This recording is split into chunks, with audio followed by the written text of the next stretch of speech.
Les doy la cordial bienvenida a este podcast, lección número 4, el costo del descanso. Mientras no confesé mi pecado, mi cuerpo iba decayendo por mi gemir todo el día, pues de día y de noche tu mano pesaba sobre mí, como flor marchita por el calor del verano, así me sentía decaer. Salmos 32, 3 y 4. El pecado nos arrebata el descanso, recuperarlo tiene un costo, el arrepentimiento, según el Salmo 32:5. La historia del pecado y arrepentimiento del rey David nos ayudarán a comprender mejor este proceso. Te invito a poder orar. Querido Padre que estás en los cielos, gracias Señor te damos porque eres bueno. Nos acompañas en esta hermosa lección y permite que pueda llegar a cada oyente donde se encuentre y pueda ser una bendición, Señor. Te lo pedimos en nombre de Jesús. Amén. Cuando hablamos acerca del pecado, hablamos de 2 de Samuel 11:27. Mas esto que David había hecho fue desagradable ante los ojos de Jehová. Encubrir el pecado. No cumplir su deber como rey. No apartó su vista, sino que se recreó de la tentación. Buscó la manera de hacer realidad su deseo. Consumó el pecado.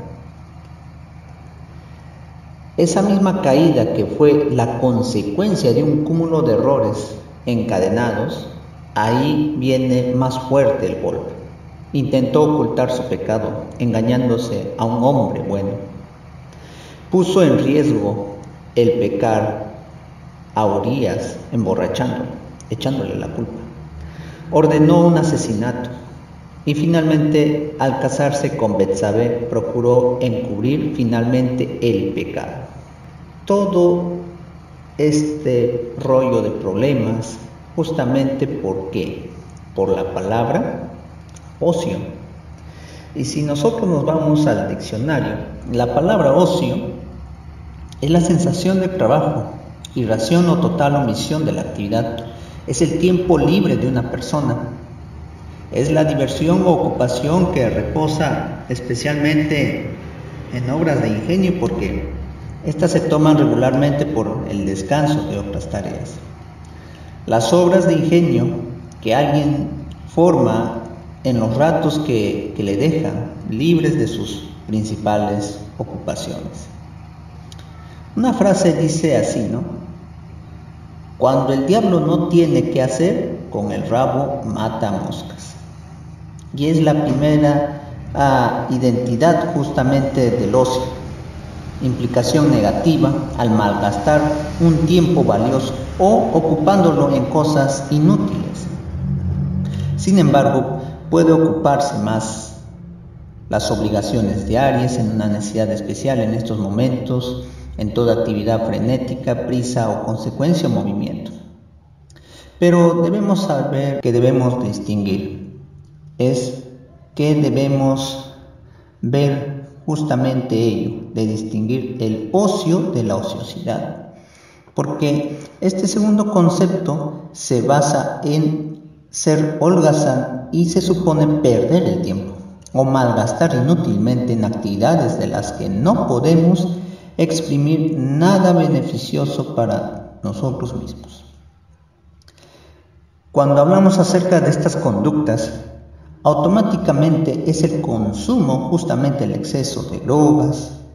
Tanto el trabajo como el descanso deben proporcionar placer, satisfacción. Ambos deben enriquecer a nuestro desarrollo humano como personas y encontrarle provecho y sentido. Todos necesitamos descansar y distraernos de las ocupaciones diarias, pero el ocio puede tener un carácter justamente educativo, solidario, creativo. ¿Por qué? Verlo de forma de aumentar una imaginación o autonomía más allá de la ganancia y la obligación. Porque, resumiendo, ¿no?, en esa parte del ocio, disfrutar el momento auténtico del descanso. Hay relajación, no solo en el derecho, sino se supone la necesidad física y psicológica. Pero en esta parte, al rey David fue justamente que le llevó a la inactividad la pasividad y finalmente el aburrimiento, donde entró el pecado por los ojos. Y ahí confesó su pecado. Su arrepentimiento fue más allá de la pena de haber gravemente engañado a Urías y a Betsabé. David fue consciente de que había pecado contra Dios. Finalmente, ese pecado no lo dejó en paz. Nuestro pecado también en alguna instancia hace daño a Dios, pero con él clavamos otro clavo en el áspero madero de que apunta hacia el cielo en el Gólgota. Las consecuencias del pecado fueron muy dolorosos para el rey, porque fue inevitablemente, justamente seguido de esas consecuencias en sus hijos. David mismo había pronunciado su propia sentencia al hacer ese acto hacia otra persona. Él perdería la vida y 4 de sus hijos, el primero, Amón, Absalón y Adonías. Pero no solamente el pecado trajo sus consecuencias, el arrepentimiento también trajo las suyas. También David recuperó el gozo de tu salvación. Según el Salmo 51:12, Dios perdonó a un adúltero, manipulador, asesino, y no puede perdonarme a mí. Lo importante es justamente la gracia de Dios que está dispuesta de perdonar al pecador. Cuando hablamos de un corazón nuevo, David pide que Dios borre sus pecados, que le purifique, que cambie sus pensamientos y sus sentimientos. Ya no quiere seguir dependiendo de sí mismo, sino dependiendo de Dios, y puede encontrar un gozo y una seguridad. Finalmente, las nuevas palabras para el rey es el Salmo 51:3. Entonces enseñaré a los transgresores tus caminos, y a los pecadores se convertirán a ti. No podemos callar. Tenía que contárselo a otros. Debía ser advertido para no caer en los mismos errores. Tenían que saber que si ya habían pecado, tenían el perdón de Dios.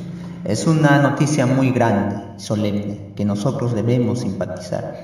Y finalmente, el perdón de Dios no es solamente un acto judicial por el cual libra de la condenación. No es solo el perdón por el pecado, es también una redención del pecado. Es la efusión del amor redentor que transforma el corazón. El discurso de Jesucristo, página 97.